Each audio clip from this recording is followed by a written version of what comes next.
are from Mountain View College, and we have the utilities of a little town.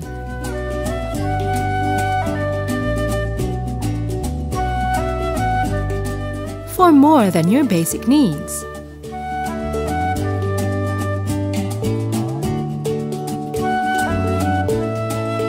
We have the heart for outreach. MVC can bring out your compassion and literally exercise it through the SULAD Student Missionary Program, among many other outreach activities. And when you need to take a break, MVC can also feel like a resort. So you will be refreshed.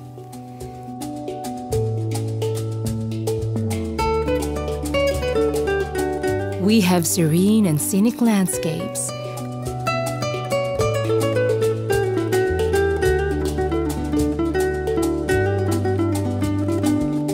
thanks to a rich, faith-filled history.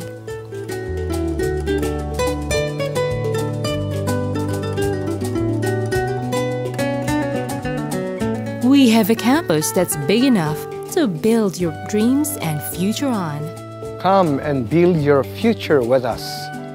Join the around 2,000 students from all over the world, 17 countries, who have come and build their future with us. Here, we have activities to develop your emotional, social, physical, and spiritual aspects of your life. Experience the best in Christian education. Come and build your future with us at Mountain View College, Valencia City, Bukidnon, Philippines. Come and build your future with Mountain View College.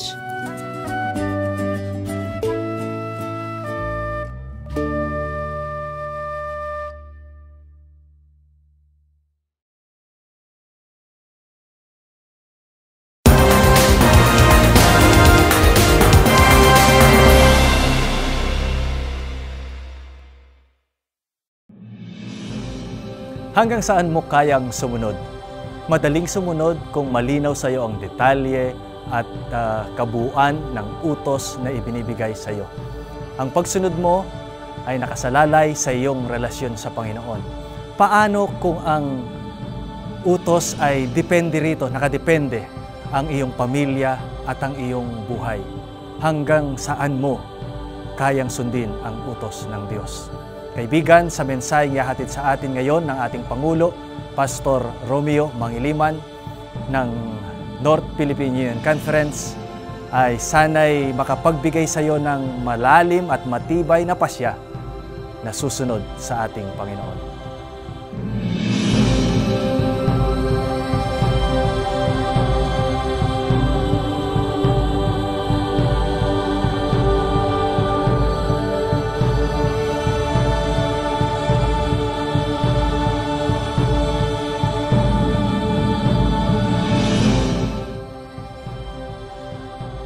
Ang pagsamba ay isang tugon ng tao sa Diyos na kanyang sinasamba. Iba't ibang klaseng pagsamba ang ginagawa ng mga tao. Sa India, may mga taong sumasamba sa mga baka. Sa kanilang pagharap sa baka, kapag ang baka ay sinuwag sila sa kanilang paniniwala, sila'y makasalanan. Ilalagay nila ang urine ng baka sa pang-injeksyon.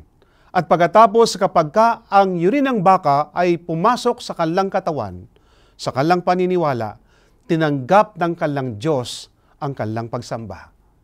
Sa Asian Africa naman, ihaagis ng mga magulang ang kanilang mga anak sa mga buhaya. At kapag ang mga buhaya kinain ang kanilang anak sa kanilang paniniwala, tinanggap ng Diyos ang kanilang pagsamba. At gayon din sa lugar na kung saan ito ay lugar ng mga anak ni Edom. Meron silang high priest na nangunguna sa kanilang pagsamba. Sa katapusan ng kanilang pagsamba, kukunin nila ang isang batang babae. At pagkatapos ngayon, gagapusin ang kanyang mga kamay at mga paa. Kukunin ng high priest nila ang dagger. At pagkatapos bubuksan ang dibdib ng bata. At samantalang pumipintig ang kanyang puso, itataas ang kanyang puso sa kanilang paniniwala ay tinanggap ng Diyos ang kanilang pagsamba. Hindi na pinaintulot ng Diyos na ang lahing ito ay magpatuloy pa sapagkat karamaldumal ang kanilang pagsamba sa harap ng tunay na Diyos. Merong isang uri ng pagsamba, ito ay natala sa aklat ng Henesis, Kapitulo 22, ating simulan sa versikulo 1. Ang wika ng Biblia ay ganito, "At nangyari pagkatapos ng mga bagay na ito, na sinubok ng Diyos si Abraham, at sa kanya'y sinabi, Abraham, at sinabi niya, narito ako." Ating pansinin, kaibigan, ang binabanggit pagkatapos ng mga bagay na ito. Sa makatuwid, merong pagsubok na naranasan si Abraham sa Diyos na kanyang sinasamba. Katulad ng sinabi ng Diyos sa kanya, umalis ka sa lugar na yan at pagkatapos ikaw ay pumaroon sa lugar na aking sasabihin sa iyo. By faith, si Abraham ay sumunod sa Diyos. At pagkatapos meron pang sinabi ang Diyos sa kanya, ikaw ay magkakaroon ng maraming mga anak. Si Sarah na kanyang asawa ay matanda na, subalit hindi nagkakaanak. Ang ginawa ni Sarah, kinuha si Hagar na kanyang alila at pagkatapos pinasiping sa kanyang asawa, nagkaanak, ang pangalan ay si Ismael. Subalit sabi ng Diyos, hindi yaan ang aking panukala sa iyo. Ikaw ay magkakaroon ng anak kay Sarah. Kaya nga dumating ang panahon, ang panukala ng Diyos at ang kanyang pangako ay natupad. Nagkaanak si Sarah at ang pangalan ng anak ay si Isaac. At nung si Isaac ay lumalaki na, kinausap ng Diyos si Abraham. At ang sabi nga sa kanya, pagkatapos ng mga bagay nito, na sinubok ng Diyos si Abraham at sa kanya'y sinabi, Abraham, at sinabi niya, narito ako. Versikulo 2. At kanyang sinabi, kunin mo ngayon ang iyong anak, ang iyong bugtong na anak na si Isaac, na iyong minamahal, at pumaroon ka sa lupain ng Moriah, na hihain mo siya roong handog na susunugin sa ibabaw ng isa sa mga bundok na aking sasabihin sa iyo. Alam ni Abraham ang tinig ng Diyos. Sapagkat kung hindi alam ni Abraham ang tinig ng Diyos, maaaring sabihin ni Abraham, hindi ikaw yan na Diyos na aking sinasamba. Pero kaibigan, alam ni Abraham ang tinig ng Diyos. Kung kaya nga noong sinabi ng Diyos, ihandog ang kanyang anak, hindi siya nagsabi sa Panginoon, huwag naman. Kung hindi, kung ano ang nais ipagawa ng Diyos sa kanya, ay kanyang gagawin. Kaya mo kaibigan, nung sinabi ng Diyos kay Abraham, ang wika ng istorya, pumunta si Abraham sa kwarto ng kanyang anak. Nakita niyang maimbig ang kanyang pagtulog. At gayon din pumunta sa kanyang asawa, maimbig na nga ang pagtulog. Pumasok sa kanyang isipan, ano kaya? Sasabihin ko sa aking asawa ang panukala ng Diyos? Pero kung sasabihin sa kanyang asawa, baka ang kanyang asawa ay maging balakid sa panukala ng Diyos. Ano kaya ang sasabihin ng kanyang mga kapitbahay? Si Abraham kuno na may takot sa kanyang Diyos, siya pa ang pumatay at sinunog ang kanyang anak. Kaibigan, alam ni Abraham ang tinig ng Diyos. Kung kaya nga ang sabi sa versikulo 3, at si Abraham ay bumangong maaga at inihanda ang kanyang asno at ipinagsama ang dalawa sa kanyang mga lila at si Isaac na kanyang anak at nagsibak ng kahoy para sa haying susunugin at bumangon at naparaon sa dakong sinabi sa kanya ng Diyos. Maagang-maaga pa si Abraham ay nagsibak ng kahoy. Sa kanyang paggising, naghanda siya sa kanyang gagawin na pinapagawa ng Diyos sa kanya. Bakit kailangan pang magsibak ng kahoy? Kaibigan, sa ating pagsamba sa Diyos, kinakailangan ito ay dapat paghandaan. Sapagkat ito ay isang uri ng relasyon at isang uri ng ating serbisyo sa Diyos na ating pinaglilingkuran. Nagsibak siya ng kahoy. At pagkatapos sila ay naglakbay na patungo sa bundok na nais ng Panginoon ihandog ang kanyang anak. Para kung nakikita kaibigan, nung araw na yon, maagang maaga pa silang nagsimula na sa kanilang paglalakbay patungo sa lugar na itinuro ng Diyos sa kanya, sa bundok ng Moriah. At nung dumating ang gabi, kanyang itinayo ang kanyang tent. At pagkatapos ang kanyang anak ay natulog ng maaga sapagkat pagod na pagod sa kanyang paglalakbay. Subalit nung gabing iyon, si Abraham ay hindi makatulog. Lumabas sa kanyang tolda at kanyang nais na pakinggan ang tinig ng Diyos.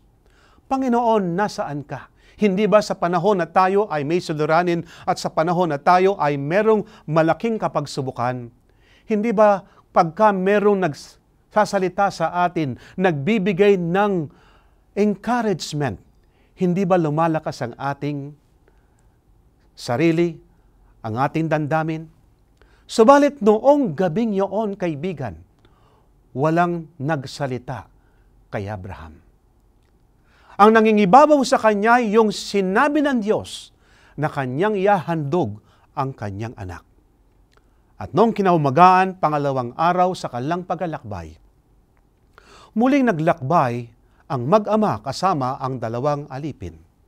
At sa kanilang paglalakbay, muling dumating ang gabi. At noong gabing yon, muling itinayo ni Abraham ang tolda. As usual, ang kanyang anak ay maagang nakatulog. Subalit sa pangalawang gabi, hindi makatulog si Abraham sapagat alam niya, pagka kanyang ginawa ang pinapagawa ng Diyos, babalik siya sa kanyang tahanan, wala ang kanyang anak. Matanda na si Abraham. Sino kayang magmamana sa kanyang mga ari-arian? At kapag ka umuwi sa bahay at wala ang kanyang anak, ano ang sasabihin ng kanyang asawa?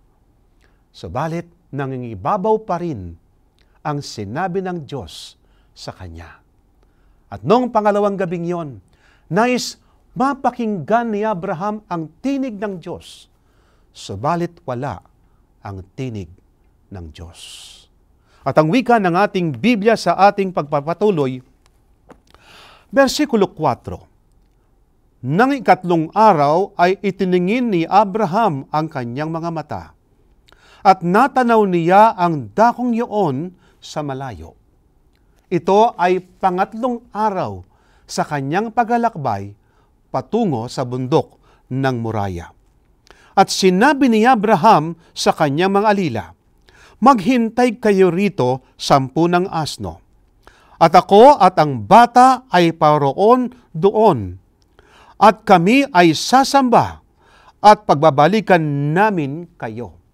Kaya nga sa isipan ni Abraham, kaibigan, nung sinabi ng Diyos, ihandog mo ang iyong anak, sa kanyang paniniwala, sa kanyang pagkaunawa, ito ay isang uri ng pagsamba.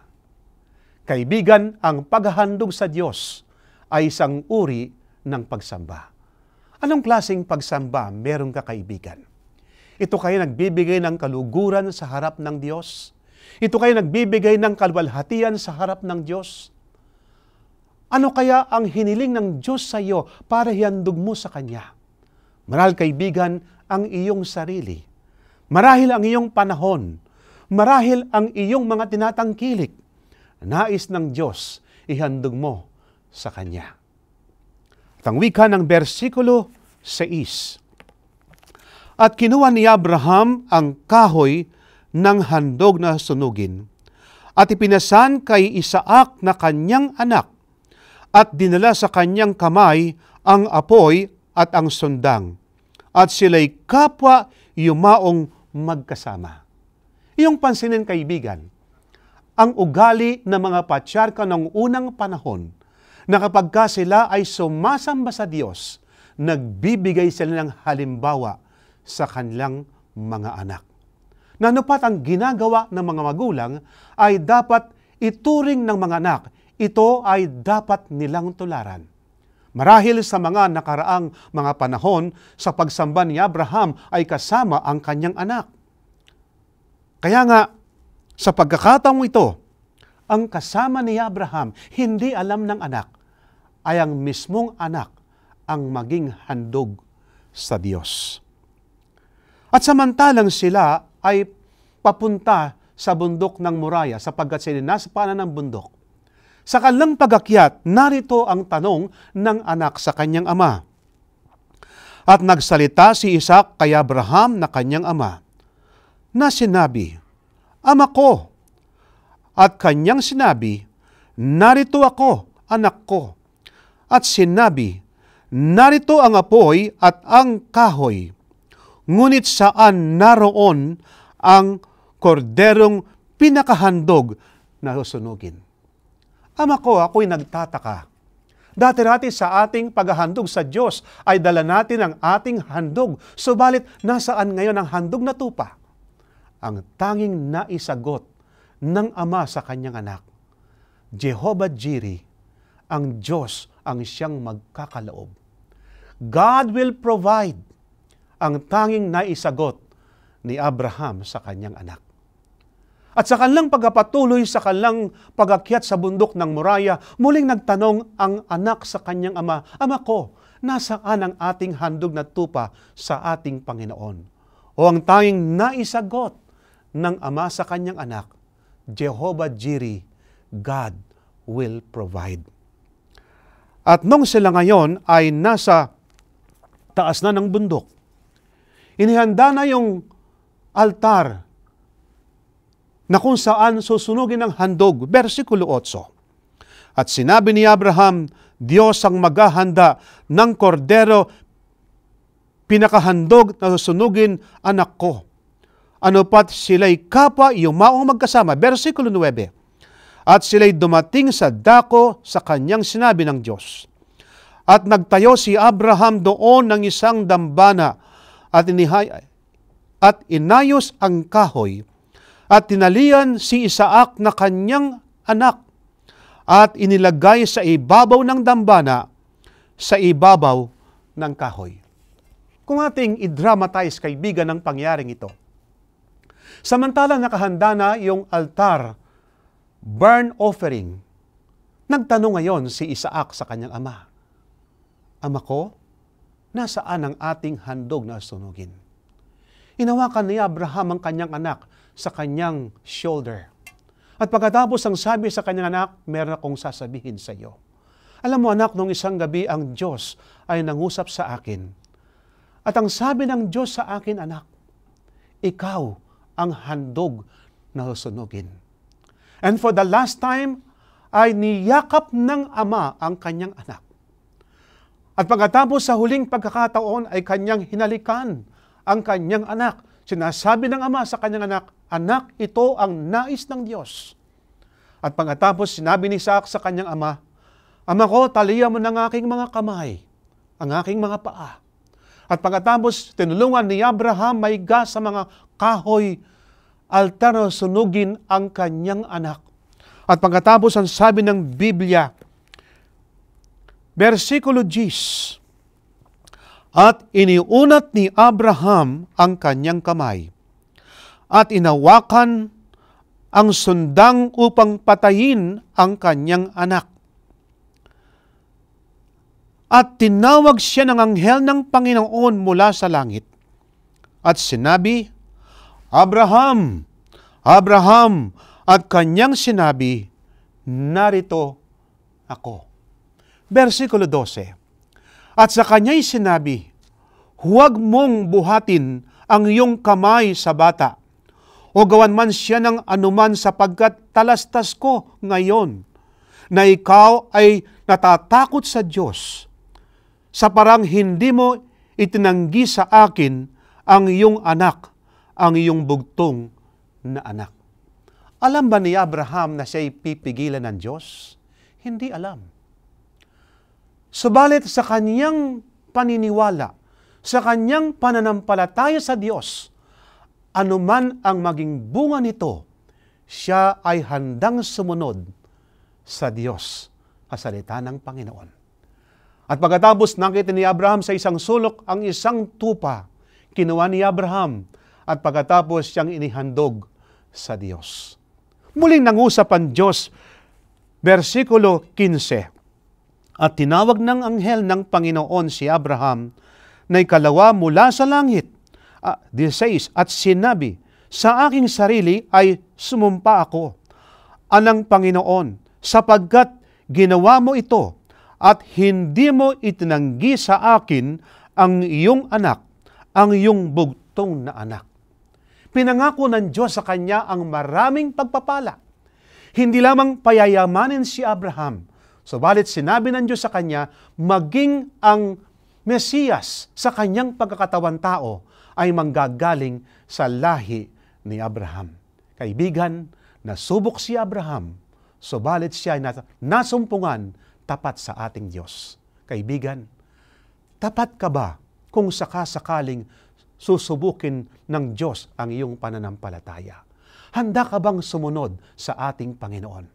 At ang sinasabi sa Galatia, Kapitulo 3, versikulo 29, ang sino mang tumanggap kay Kristo Jesus, tagapagmana ng pangako ng Diyos kay Abraham. Kaibigan, ang pangako ng Diyos kay Abraham ay pangako rin sa iyo. Tayo manalangin. Mapagpala at dakila po naming Diyos, napakabuti po ninyo sa inyong mga anak. Kayo po ang nagbibigay ng maraming pagpapala. Bagamat kami nasusubok sa aming pananampalataya, nais po niyong makita sa amin kung kami ay tapat na sumasampalataya sa aming Panginoon. Pagpalain po ang aking mahal na kaibigan. Ingatan po sa araw-araw. Sa kanyang pagsamba, O Diyos, sa aming Panginoon Diyos, patnubayan po siya ng langit upang sa kanyang pagsamba ay maging karapat-dapat sa harap ng aming Panginoon. Maraming salamat, Panginoon, sa inyong maraming pagpapala. Sa pangalan po ng aming Panginoong Hesus. Amen. Kaibigan, nais kong makasama kang muli sa ating pag-aaral. Sa isa pang pag-aaral ay napakabuti ng Diyos na ipapakita sa atin kung anong kalooban ng Diyos. Kaibigan, itong pag-aaral nito ay para sa iyo. Kaya nga, sa susunod na araw, gusto kong makasama kang muli. Maaari ba, kaibigan, ikaw ay aking muling makakasama sa ating pag-aaral ng Biblia? Pagpalain ka nawa ng ating Panginoon.